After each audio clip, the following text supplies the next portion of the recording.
हमने सामाजिक न्याय को केंद्रीय मुद्दा बनते देखा। पहली बार हमने देखा कि कोई चुनाव आदमी और आदमी की बराबरी। इस चैनल पर जो भी वक्ता ने कहा वो उसकी अपनी राय है। सत श्री अकाल, जय भीम, जोहार। आप लोग बहुत देर से बैठे हुए हैं और हम आखिरी वक्ताओं में है, मेरे बाद 4 और हैं, तो मैं कुल 5 मिनट का समय लेना चाहूँगा। सबसे पहले तो परवीन भैया यहाँ पे मना कर दो, ये सब लोग सामने से जा रहे हैं बार बार। मैं आप लोग से अनुरोध करता हूँ कि फ्रंट साइड से कोई नहीं जाए, बैक साइड से इधर उधर हो। अपने लोग भी ऐसा कर रहे हैं।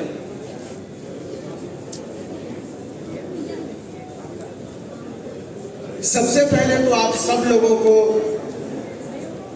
इस बात की बधाई कि स्वतंत्र भारत के इतिहास में पहली बार किसी चुनाव में हमने संविधान को लहराते देखा।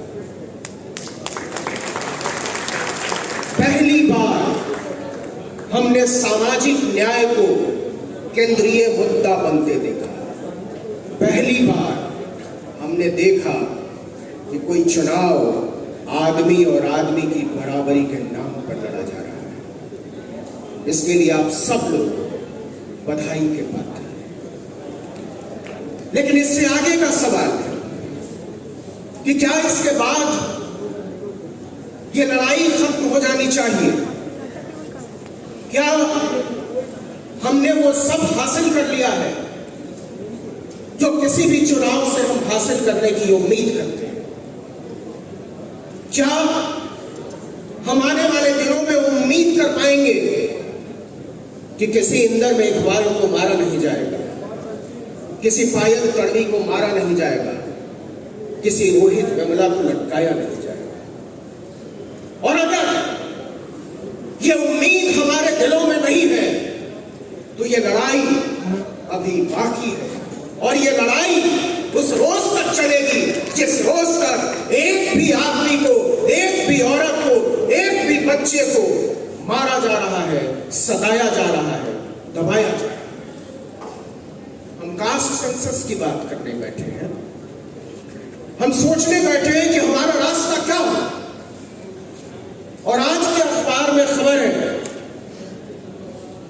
कि एनसीईआरटी ने 6ठी क्लास की जो सामाजिक विज्ञान की किताब है उससे कास्ट को हटा दिया गया है। बाबा साहब डॉक्टर भीमराव अंबेडकर का जातीय उत्पीड़न हुआ है, ये अब 6ठी क्लास के बच्चे नहीं पढ़ेंगे, नहीं पढ़ाया जाएगा। तो क्या ये अचानक हुआ? अभी जो मुजफ्फरनगर में, शामली में, सहारनपुर में, उत्तराखंड के इलाकों में जो आदेश जारी हुआ कि सबको अपने नामों की चप्पियां चिपकानी होगी। आपके यहां जो कामगार काम करते हैं, जो मजदूर काम करते हैं, जो खानसामे काम करते हैं, बावर्ची काम करते हैं, मैनेजर काम करते हैं, उनका नाम लिखना पड़ेगा। मैं सोच रहा था कि ऐसा क्यों हुआ, अचानक इसकी जरूरत क्यों पड़ी? क्या वाकई इसके पीछे मुसलमानों की पहचान कोई वजह है? यह सबसे बड़ी वजह है, क्योंकि मुसलमानों को तो वो ऐसे ही काट डाल रहे हैं, ऐसे ही मार डाल रहे हैं। इसके लिए मुसलमानों को पहचानने की जरूरत नहीं है, उनका नाम पूछने की जरूरत नहीं है। मुसलमानों ने इस मुल्क में कभी भी अपनी पहचान नहीं छुपाई, अपना नाम नहीं छुपाया, अपनी उपासना पद्धति नहीं छुपाई। तो फिर वो किसकी पहचान करना चाहते हैं? किसका नाम जानना चाहते हैं? किसका गोत्र जानना चाहते हैं? और मैं आपको चेतावनी देना चाहता हूं कि अगर आप सोच रहे हो कि मुसलमानों की पहचान के नाम पर जो लोग पीछे छुपे हुए हैं वो बचे रह जाएंगे, तो गलत सोच रहे हो। कल को वो दलितों से, पिछड़ों से, आदिवासियों से कहेंगे अपने माथे पर तुम्हें अपनी जात का नाम चिपकाना पड़ेगा।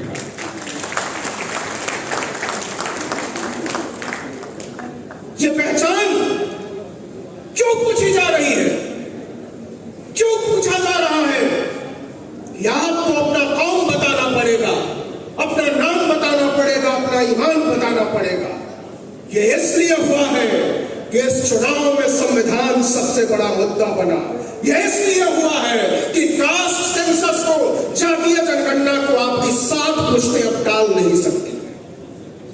इसलिए वो पिछले दरवाजे से, चोर दरवाजे से जानना चाहते हैं उन तमाम लोगों के नाम, उन तमाम लोगों की पहचान जो संविधान के हक में खड़े, जो बराबरी के हक में खड़े हैं, जो समता, न्याय और बंधुत्व के सिद्धांत के हक में खड़े हैं। और इसलिए मैं आपको बताना चाहता हूं कि लड़ाई को थोड़ा और बड़ा किया जाए, अपने दिलों को थोड़ा और बड़ा किया जाए।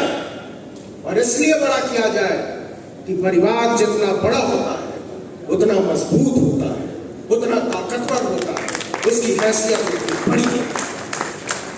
तो छोटे छोटे हिस्सों में बट के हम कोई भी बड़ी लड़ाई को किसी लॉजिकल कंक्लूजन तक, किसी तार्किक अंजाम तक नहीं पहुंचा पाए। अगर हम सोचते हैं कि बाबा साहब को हम रख लेते हैं, सरदार पटेल को आप रख लो, संतराम बीए प्रजापति को वो रख ले, तो ये लड़ाई किसी मुकम्मल अंजाम तक पहुंचने वाली नहीं है मेरे दोस्त। इसलिए जरूरी है कि जरा अपनी खिड़कियां खोले, अपने दरवाजे खोले और उन सबसे ज्यादा अपनी नजर, अपना नजरिया, अपना दिल खोले। जरा सोच कर देखिए कि जिनको इस्लाम के नाम पर, मुसलमान के नाम पर जिनका शिकार किया जा रहा है, वो कौन लोग? वो हमारी और आपकी तरह के लोग हैं, हमारे और आपके बीच से आए हुए लोग हैं। कोई दर्जी का काम करता है, कोई मोची का काम करता है, कोई खेतों में पानी पटाने का काम करता है, कोई चूहा मारकर खाता है। उनको अपने साथ जोड़ने की जरूरत है। और मैं जो खतरा महसूस कर रहा हूं, ये बात सच है कि ये चुनाव संविधान की तरफ मुड़ा, ये बात सच है कि ये चुनाव समता, न्याय, बराबरी, बंधुत्व की तरफ मुड़ा। लेकिन इस चुनाव में जो मैं खतरा देख पा रहा हूं, उस खतरे से आपको वाकिफ कराना चाहिए। जिस तरीके से, क्योंकि हम रिप्रेजेंटेशन की बात करने के लिए बैठे हैं, हम प्रतिनिधित्व की बात करने के लिए बैठे हैं, तो आप गौर कीजिए जिस तरीके से उत्तर प्रदेश से, जिस तरीके से बिहार से, यहां तक कि पश्चिम बंगाल से, तमिलनाडु से मुसलमानों के प्रतिनिधित्व को मिटाने की कोशिश की गई है, ये बहुत खतरनाक संकेत है। अगर आपको किसी दंगाई का मुकाबला करने के लिए, अगर आपको हमको किसी फसादी का मुकाबला करने के लिए, अगर हमको आपको किसी संविधान विरोधी का मुकाबला करने के लिए संविधान का ही विरोध करना पड़ जाए, फसाद के पक्ष में खड़ा हो जाना पड़े, दंगाइयों के पक्ष में खड़ा हो जाना पड़े, तो फिर हम में और आप में कोई फर्क बचेगा नहीं। इसलिए जरूरी है कि हम उन मुद्दों की पहचान करें जिन मुद्दों के दम पर हम और आप एक हो सकते हैं। हम उन लोगों की पहचान करें जिनके साथ ये लड़ाई बड़ी हो सकती है। इस संसद में और लोगों की जरूरत है, और वो लोग कौन होंगे ये हम और आप मिलकर तय करें कि विधानसभा में बैठने वाले लोग कौन होंगे। आज मैं जोर देकर कहना चाहता हूं कि इस मुल्क का काम किसी भी झुमका बाबा के बिना चल सकता है। इस मुल्क का काम किसी भी चिमटा बाबा के बिना चल सकता है। इस मुल्क का काम किसी भी धीरेन्द्र शास्त्री बाबा के बिना चल सकता है। अगर इस मुल्क का काम किसी बाबा के बिना नहीं चल सकता है तो वो हमारे बाबा साहब डॉक्टर भीमराव अम्बेडकर। मैं आपको बताना चाहता हूं कि इस मुल्क से तमाम बाबाओं का नामो निशान मिटाने की जरूरत है। वो बाबा जो संविधान की शपथ लेकर हमारी छातियों को रौंद रहा है, वो बाबा जो हमारे मकानों को रौंद रहा है, वो बाबा जो हमारे सपनों को रौंद रहा है, उन बाबाओं को सबक सिखाने की जरूरत है। इस देश की संसद में, इस देश की विधानसभाओं में, इस देश की नगर पालिकाओं को बाबा मुक्त करना होगा, बाबाओं से आजादी दिलानी होगी। तब हम लड़ पाएंगे तार्किकता के पक्ष में कोई लड़ाई, तब हम लड़ पाएंगे संविधान के पक्ष में कोई लड़ाई, तब हम लड़ पाएंगे समता, न्याय, बराबरी और बंधुत्व के पक्ष में लड़ाई।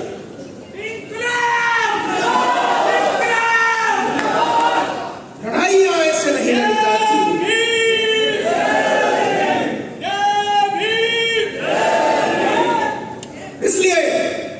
संक्षेप में, मेरे बाद 4 लोग और हैं, सिर्फ इतना कहना चाहता हूं कि हम और आप जब यहां से जाएं, बिहार, बंगाल, राजस्थान की मेरी बहन बैठी है, उत्तर प्रदेश, अपने गांव गिराओ, तो लोगों से कहें कि जो लड़ाई हम लड़ रहे हैं उसके लिए बहुत बहुत बहुत ज्यादा लोगों की जरूरत है, क्योंकि इस देश में, और इस देश में ही नहीं, पूरी दुनिया का इतिहास उठाकर पढ़ लीजिए, पूरी दुनिया में कभी भी सताए हुए लोगों का इतिहास नहीं लिखा गया, पूरी दुनिया में कभी कालों का इतिहास नहीं लिखा गया, पूरी दुनिया में कभी दलितों, पिछड़ों, आदिवासियों का इतिहास नहीं लिखा गया, पूरी दुनिया का इतिहास बर्बरतानाशाहों का इतिहास है, आक्रमणकारियों का इतिहास है, लुटेरों का इतिहास है, विजेताओं का इतिहास है।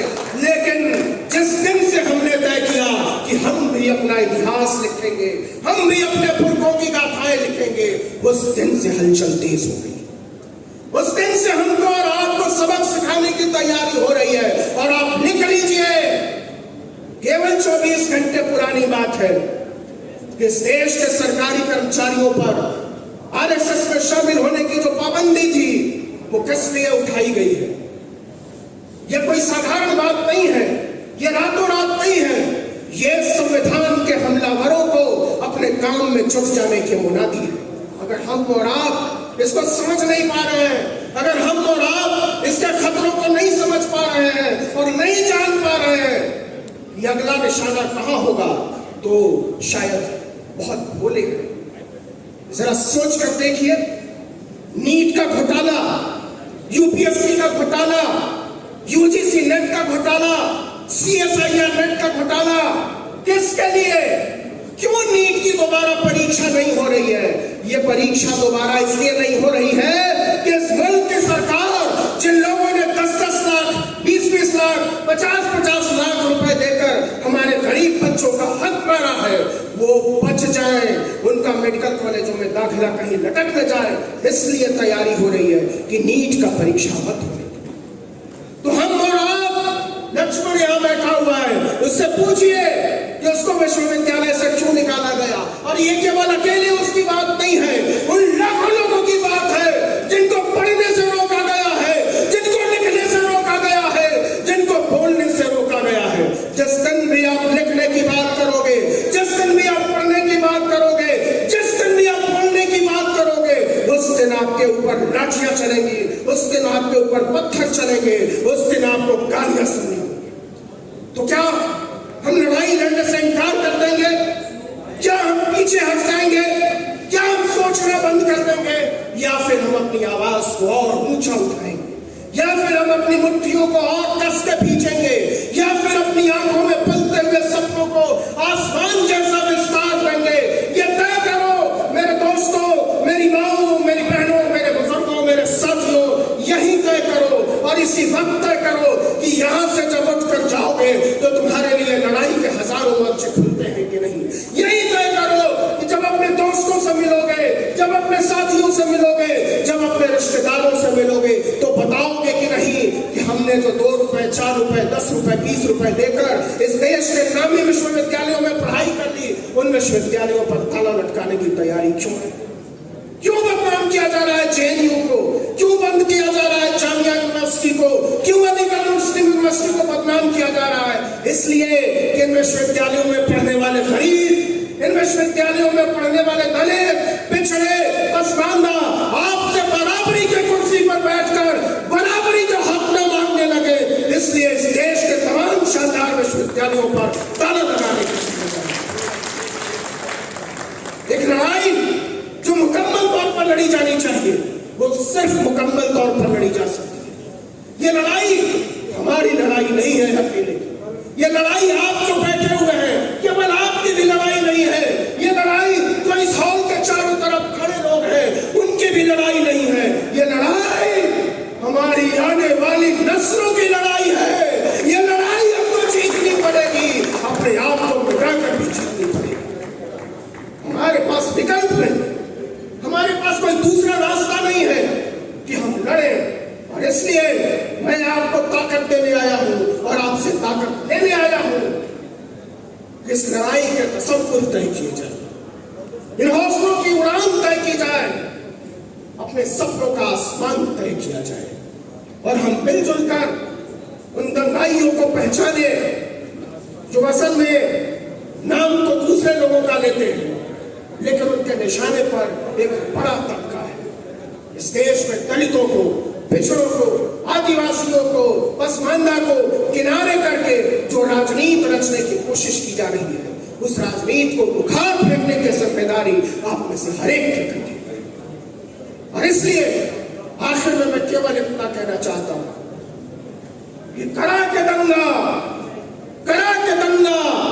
जला के बस्ती, करा के दंगा, जला के बस्ती, मुआवजा बांटता है जो अब, करा के दंगा, जला के बस्ती, मुआवजा बांटता है जो अब, उठो कि मिलजुल करके हमको है उसका खाना खराब। जय भीम, इनकलाब जिंदाबाद, जय संविधान, जय